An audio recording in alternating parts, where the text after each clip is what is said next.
In the UK command center, Dan tells the minister they still don't have contact with Whitehall. They need volunteers to go outside and check it. Her kids are out and she asks them to go back. She still hasn't said anything to them. Their families and friends are dead. She asks how he's doing. He thinks perhaps outsigns might not be that bad. He's lying down and the siren is on. Soldiers are being equipped with oxygen and suits to operate outside in the apocalypse. The door opens and 2 soldiers stay in the middle. They get outside through the exit. They cautiously proceed. Machines are here, and one is killed. The other is at the door. A soldier opens the door for him, and after this there are noises of loud firing. Bill wakes up, sits, wears a jacket, checks the cupboard, and drinks some water. He gets upstairs with coffee for her. She's not here. He gets downstairs and outside. She's here. She was just looking in the shed. They have to be quick to go. Sarah is looking out the window. She asks Tom to pack bags to leave. They are going to the other side now. In the Alps, at the observatory, only Mukrani is awake. She couldn't sleep well, unlike him. He asks about her family. Her parents died in an accident when she was 12, and she took care of Sophia. A soldier is here. He says there are a few places away from attacked cities, and people might be living their usual lives. There's a high-frequency music and pulsating. She leaves, keeps the coffee. Bill and Helen are on the way. There is a song going on, but I know, darling, that you do. But if I kneel down and ask not to intervene when it comes to you, or not to touch a hair on your head, leave you as your. If he felt he had to direct you, then direct into my arms. She says that music is the one she sent into space, and they found Earth by it. It's our fault. Sarah says upon reaching home, they'll try to find out what's happening. A man is alive. He's not a doctor. He just needed to change. He needs Sarah's help. She doesn't want to. Emily says helping isn't in her nature. His name is Ash. He removed corpses. There were a few nurses and surgeons here. They left to find their families. He's taking them to the safest place, the basement. Only this place has light right now.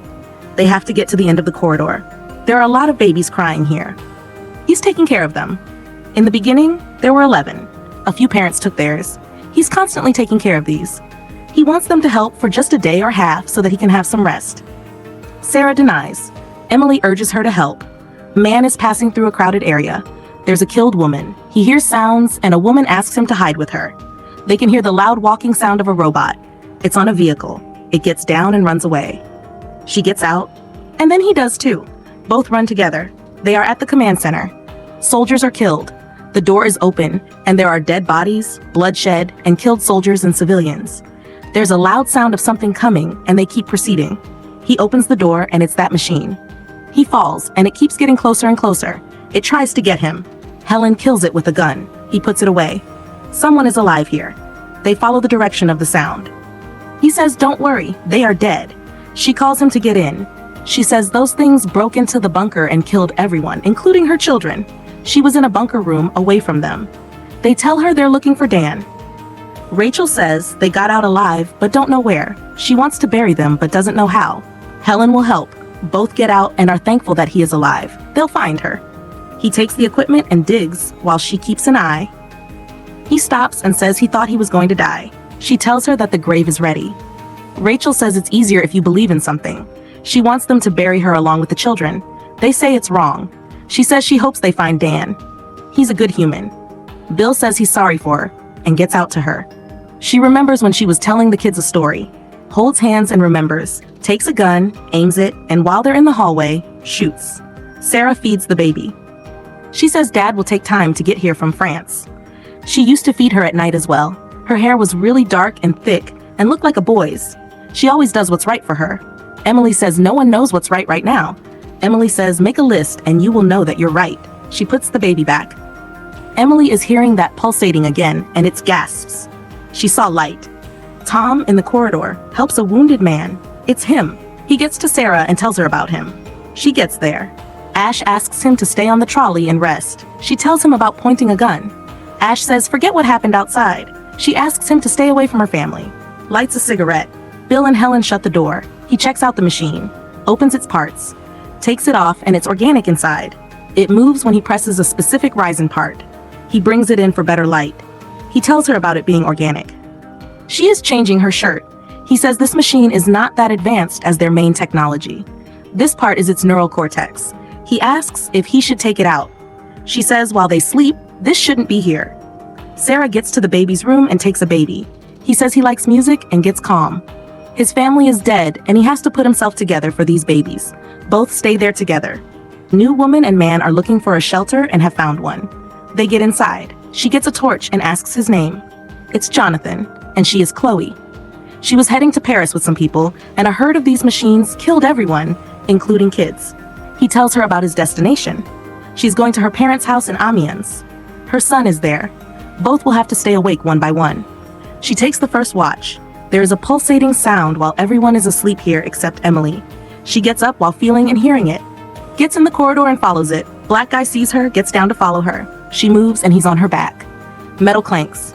He didn't mean to scare her. Her sight is back. Sarah wakes up Tom and looks for Emily. Ash joins them. She is seeing differently, unlike before. It's strange. She sees them together, she says she's fine and tells them she can see him. There are firing sounds. They have to leave. She tells them about last night, the running woman, and a non-human following her. Ash has his guns. He gives him. He asks if he's a soldier. He'll not leave now. Ash sits in the hall waiting for threats to come. Jonathan wakes up in the garage.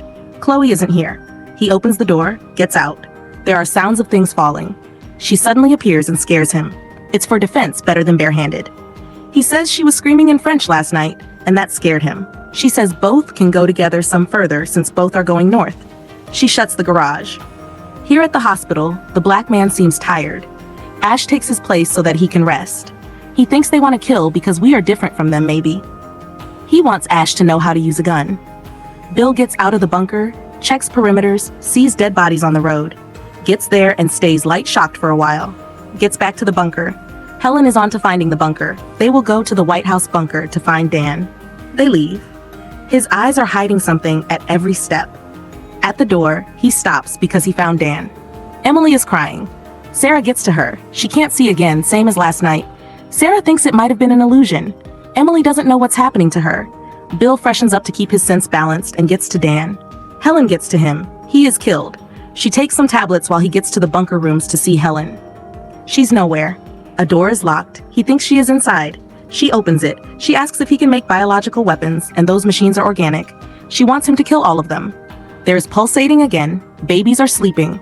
She's up and starts feeling it again. She gets up and gets to the corridor, gets to the window. The black man is up and keeping an eye. He gets up.